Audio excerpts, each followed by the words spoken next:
Hello students, myself Kavita Chaudhary from Vibgyor public school. मैंने कल आपको अपने वीडियो में पॉलन सैक या परागकोश का स्फुटन किस प्रकार होता है यहाँ तक आपको बताया था। आज उसके आगे की स्टडी हम करेंगे कि पॉलन सैक फटने के बाद जब परागकण बाहर निकलते हैं तो उनका स्ट्रक्चर किस प्रकार होता है और वो जर्मिनेट करके मेल गैमेटोफाइट या नरव्यूहोद्भिद का निर्माण किस प्रकार करते हैं। तो ये स्टार्ट करने के पहले हम थोड़ा सा ये समझ लें कि कल हमने आपको बताया था कि माइक्रोस्पोर मदर सेल मियोसिस के बाद परागकण या पॉलन ग्रेन का निर्माण करती है। इनको हम पॉलन ग्रेन कह रहे हैं। और ये पॉलन ग्रेन किस तरह से स्टेमन से बाहर निकलते हैं ये एक बार शॉर्ट में समझ लीजिए, उसके बाद हम आपको स्ट्रक्चर ऑफ पॉलन ग्रेन बताएंगे। तो इसके 3 या 4 मेथड हैं। ये मैंने यहाँ पर एक स्टेमन बनाया है। कुछ स्टेमन्स में एक लॉन्जिट्यूडनल स्लिट या एक लंबाई में दरार पड़ जाती है मैच्योर करने के बाद, और इससे स्पोर बाहर निकलकर हवा में बिखर जाते हैं। तो इस प्रकार का जो स्फुटन होगा इसे लॉन्जिट्यूडिनल बोलेंगे। कुछ और दूसरे पौधों में पॉलन ग्रेन जो स्टेमन मिलते हैं, इनमें ऊपर जो ये एंथर बनाए हैं, इनमें ऊपर की तरफ पोर या छिद्रों का निर्माण हो जाता है। जब ये मैच्योर हो जाते हैं, शुष्क पड़ने पर ऊपर छिद्रों का निर्माण हो जाता है, तो यहाँ से स्पोर निकलते हैं और ये बाहर हवा में बिखर जाते हैं। तो इसे हम बोलेंगे पोर्स। पोर्स के द्वारा इनमें स्फुटन हो रहा है। उसके बाद कुछ और दूसरे पौधे हैं जिनमें एंथर में एक अनुप्रस्थ विभाजन होता है या अनुप्रस्थ ट्रांसवर्स वे में एक दरार पड़ती है और यहाँ से पॉलन ग्रेन हवा बाहर आते हैं और ये बिखर जाते हैं। तो इस प्रकार के स्फुटन को हम ट्रांसवर्स बोलेंगे या इसे हम अनुप्रस्थ भी बोल सकते हैं। इसके बाद कुछ और दूसरे पौधे हैं जिनमें ये मैंने स्टेमन्स यहाँ पर स्टेमन बनाया और इसमें एक वॉल्व लाइक जैसे कपाट खुलते हैं, इस तरह से यहाँ पे एक छोटा सा वॉल्व लाइक फटते हैं, ऐसे कपाट की फॉर्म में खुल जाते हैं ये, और ऐसे वॉल्व फट निकलती है और इससे हवा में स्पोर बिखर जाते हैं। इसे वाल्व्यूलर बोलेंगे। तो ये 4 प्रकार से पॉलन ग्रेन्स 4 प्रकार से स्टेमन से पॉलन ग्रेन बाहर हवा में आके बिखर जाते हैं। अब जो ये परागकोश का स्फुटन हुआ है, जो कि मैंने आपको अपने कल के वीडियो में बताया था, इनका स्ट्रक्चर हम लोग देख लेते हैं कि परागकण किस प्रकार के दिखते हैं। तो परागकण का स्ट्रक्चर लगभग इस तरह से सर्कुलर शेप में होगा। बाहर की तरफ की जो इसकी वॉल होती है ये थिक एंड स्पाइनी होती है ये, और इस लेयर को ये मैंने यहाँ पर स्पाइनी बनाया है। स्पाइनी भी हो सकती है, ग्रैनुलर फॉर्म में भी हो सकती है। मतलब कहने का ये हुआ कि बाहर से जो ये खुरदुरी दिखाई देगी तो ये खुरदुरापन अलग अलग प्रकार के उभारों के कारण हो सकता है। तो ये outer most layer exine, this is thick and spinous. Okay. उसके बाद इसमें अंदर की जो लेयर होगी, inner most layer pollen grain की, ये स्मूथ होगी और थिन होगी। इसे हम बोलेंगे इंटाइन। क्लियर? और इसमें बीचों बीच में एक सिंगल न्यूक्लियस ये मिलेगा। और कल हमने क्योंकि आपको बताया था कि microspore mother cell meiotically divide होती है, अर्धसूत्री विभाजन होता है, तो पॉलन ग्रेन बनते हैं। तो इसका न्यूक्लियस कैसा होगा? हैप्लॉइड नेचर का, मतलब अगुणित। और जो हमने बाहर की तरफ की लेयर बनाई है, इसमें कई जगहों पर इस तरह से जर्म पोर पाए जाते हैं। ये मैंने फिगर यहाँ पर ड्रॉ किया। दीज आर जर्म पोर या अंकुरण छिद्र। ये वो प्लेसेस हैं, मैंने यहाँ पे 3 ड्रॉ किए हुए हैं। इनकी संख्या अलग अलग पौधों में अलग प्रकार की हो सकती है। द्विबीजपत्री पौधों में संख्या 3 भी हो सकती है, 4 भी हो सकती है, इससे ज्यादा भी हो सकती है। जो मोनोकॉटिलिडन्स या एक बीजपत्री पौधे हैं उनमें जड़पोर की संख्या सिंगल होती है। कुछ और भी प्लांट है जैसे डाइकॉटिलिडन्स एक ग्रैनुलस आता है, उसमें इन पोर की संख्या 15 से 20 तक हो सकती है। ये वो प्लेसेस हैं जहां से इस पॉलन ग्रेन का जर्मिनेशन होगा, इससे पॉलन ट्यूब बाहर निकलती है। तो this is the structure of mature pollen grain. और मैं आपको बता चुकी हूँ कि ये पॉलन ग्रेन को हम लोग टेक्निकली इसका वर्ड क्या कह सकते हैं, माइक्रोस्पोर।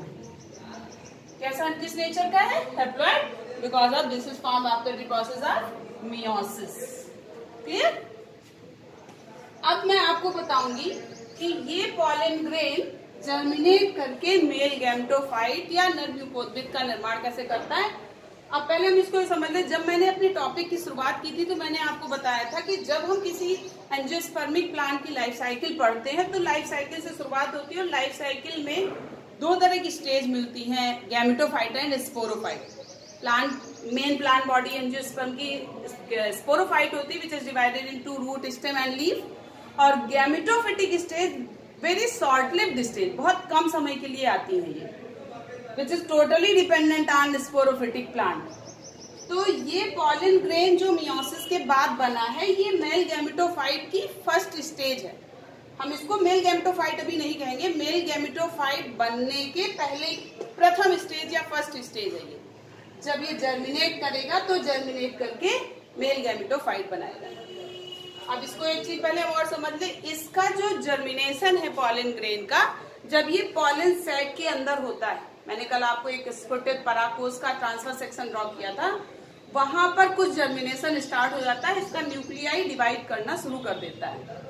आगे का इसका जो डिवीजन प्रोसेस है या जर्मिनेशन की जो प्रोसेस है, जब ये पॉलिनेशन के बाद जायांग के स्टिग्मा जो कि अपर मोस्ट पार्ट है, जायांग क्या है, gynoecium, female reproductive part of the flower, उसमें ऊपर की तरफ स्टिग्मा होता है। जब पॉलिनेशन के बाद ये पॉलन ग्रेन वहां पर गिरेगा किसी भी माध्यम से, वो मैं आपको बाद के टॉपिक में बताऊंगी, तो आगे का जर्मिनेशन वहां पर होता है। तो this haploid pollen grain is the first stage of male gametophyte. अब इसका जर्मिनेशन किस प्रकार से हुआ वो हम आगे देखेंगे।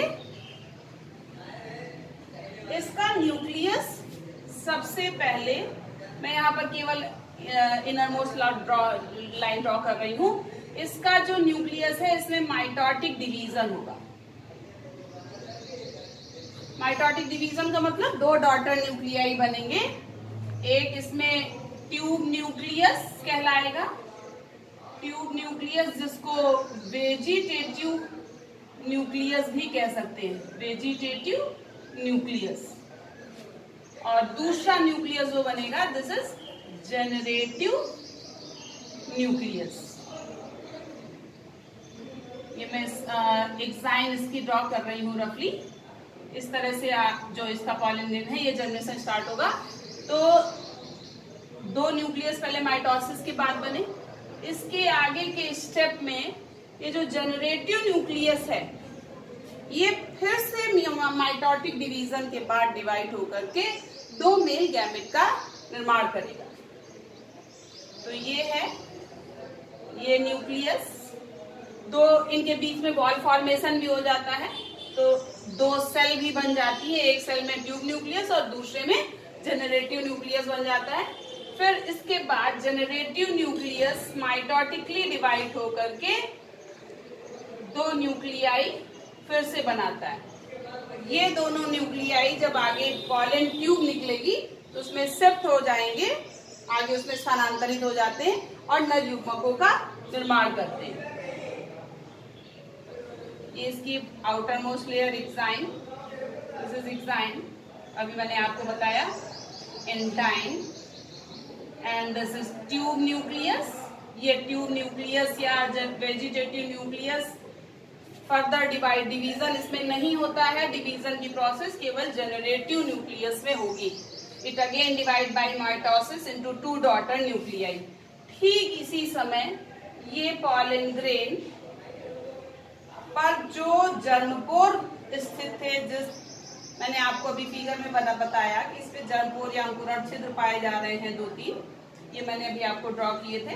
तो जिस जगह पर जर्मपोर थे यहां से एग्जाइम फटेगी और इंटाइन जर्म ट्यूब के फॉर्म में बाहर निकलेगी। ये तो जब जर्म ट्यूब, इस ट्यूब को पॉलन ट्यूब, क्योंकि ये पॉलन ट्यूब पॉलन ग्रेन में जर्मिनेट हुई है इसलिए हम इसे पॉलन ट्यूब कहेंगे।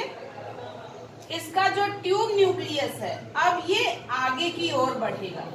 ये जो न्यूक्लियस यहाँ पर ये स्थित है, ट्यूब न्यूक्लियस आगे की ओर और पीछे के जो 2 न्यूक्लियाई थे वो उसके पीछे की ओर स्थित होंगे। तो this is the tube nucleus.